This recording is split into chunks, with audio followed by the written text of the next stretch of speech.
Hey guys, Darren Asbury here with Revital Outdoors, bringing you another exciting podcast. Tonight we're going to go to the North Carolina division. We're going to talk to Mr. Luke Farley. Luke got a top 10 finish last year at the BFL tournament on High Rock Lake, so very excited to talk to Luke. He's going to talk to us about his tournament last year and what he predicts for this year. So a lot of great content coming your way for the North Carolina division anglers that are fishing this year. Before we get started, Revital Outdoors is very excited to announce we are doing a $2,500 giveaway. So if you're an angler and you'd like to enter this sweepstakes, please go ahead and take your cell phone. I'm going to put up a QR code right now. Take your phone and scan that code. It's coming to you right now.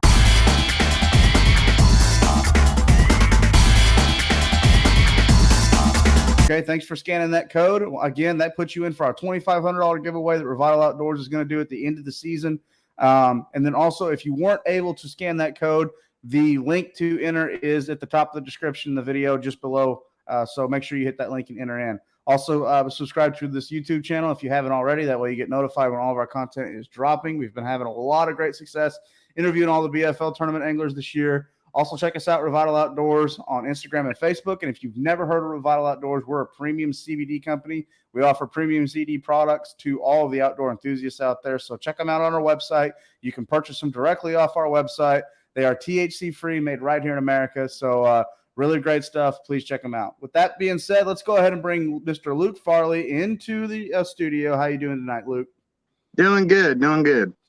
Good deal. So, well, buddy, I appreciate you taking time to come on our podcast. You know, looking at things, you got a top 10 finish last year, actually 2 top 10 finishes in the North Carolina division. But I want to talk to you tonight about your finish on High Rock Lake. Man, you know, tell us a little bit about High Rock and why you're so good on it.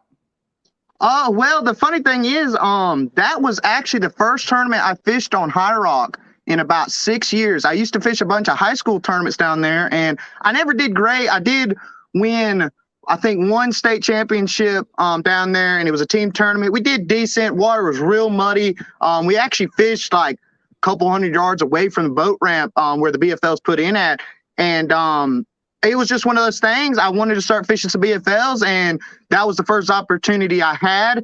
And I went up there, and High Rock is one of those fisheries I'm sure from you interviewing some other people, that you can about do whatever you want to on that lake. You can fish offshore, you can fish boat docks, you can burn down the bank, throw moving baits, and you can run up the river. And that first BFL, it was one of those things.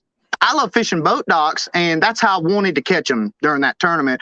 And I ended up going up there for 3 days of practice, and because I haven't fished that lake at that time in about 5.5, 6 years. And I went up there, and I got a few bites, not many, on the actual lake. I flipped jigs, flipped worms, did everything I could to try to catch them on boat docks, because that's honestly how I wanted to fish. But back home where I'm from, in Eastern North Carolina, I fish a lot of rivers, and I decided I went up there like half a day, final day of practice that Friday, and I started fishing the river a good ways up the river, and first fish was like a 5-pounder. And at that moment, I knew from my experience fishing in Eastern North Carolina, that's pretty much all I know to do is fish rivers, start flipping, start throwing spinner baits, and just try to cover as much water as I can. And that was one thing I feel like the reason why I did so well in the High Rock tournament is I was doing something different that no one else I feel like was really doing. I only saw, I think, 3 boats where I was at on the river up the river on High Rock. And most of the people, they left by 12:30. I mean, they were gone a good little bit. And I was still catching them. I actually caught a few wild boats were actually going back down. And it was just one of those things. I had confidence in going up there, and I knew I could catch them going up there. Once I fished practice, once I got that bite, I knew I could catch them. And I fished the lake that morning and didn't really catch nothing. Honestly, first about 2 hours of the tournament, I didn't have a bite. And I looked at my co-angler, and I told him, I said, look, I'm not getting anything. You're not having any bites. And it was one of those gut decisions. I knew I had to change something up. And it was just one of those things that worked out for me. I only had, I think, 5 keeper bites, and I had 5 bites the whole time. And I caught all those fish in probably 50-yard stretch. It was one of those things. Once they started biting, it was on. After I caught the first fish, it was like a 3-pounder, and I said, okay, well, here we go. And next about 45 minutes, I had about 16 and a half pounds. Wow. So, okay, well, cool. So, sounds like you kind of caught them later in the day after, the first couple things didn't work out. Sorry about that. I probably fished up the river. First spot I went up to, my co-angler caught one, and it was probably around 11:30. So it was about middle of the day. And I didn't have a bite until I picked up a flipping stick and just started going down the bank and trying to hit anything that was slightly off the bank that was behind the current. Most of my fish were on the actual front side of the current breaks. If you find a log, I wasn't really getting bit on the backside like you normally would in most people's minds. You would catch them on the backside, and it just wasn't like that. I was catching all my fish on the front side of cover where the current was actually hitting and breaking off the front of the wood and stuff. Okay, I got you. So you picked up the flipping stick, and that's what you were successful with. During practice, I thought I was going to catch them on spinner baits and moving baits, but I fished for that for about 30 minutes. And as soon as I picked up the flipping stick, probably the first 5-10 minutes, I caught one, and I was just flipping actually a lot smaller bait than a lot of people think when you got to go up the river. I feel like people are scared of the dirty water. Growing up, a lot of people, they think, oh, you got to throw big baits, got to throw a lot of baits that put off a lot of water. And I was just literally flipping a tiny little Missile Baits D-Bomb, the junior, on a 1/4 ounce weight in the current. And it's just one of those things, knowing from where I'm at, you don't have to, those fish are used to it. A lot of people get scared with going up the river and get spooked. Like my co-angler, he didn't want to fish up the river. He didn't like the water clarity. He didn't like the current. And I told him, I said, if we can catch fish, when you're fishing rivers, from my experience, if you're getting a lot of bites, you're not catching the quality. And I told him after I caught that one fish, I said, if I can catch 1 3-pounder, most of the fish I'm probably going to be catching are going to be that better quality.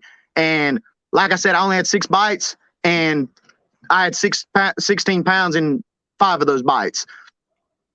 I got you. So, okay. So, so you're not afraid of the dirty water. Do you think those fish are up there spawning, or they're just getting ready to spawn, or why were they shallow? I'm not. I do not think they were spawning. I think I was definitely catching pre-spawn fish because the water was only, I think the water was like 60. So they might have been spawning, but most of the time when they're spawning on rivers from where I'm from, most of the time they go to the creeks. If you're going to catch them spawning, that's just where you're going to have to go most of the time, or find those really strong current banks where those fish can actually get behind and not worry about the current, and find sandy bottoms.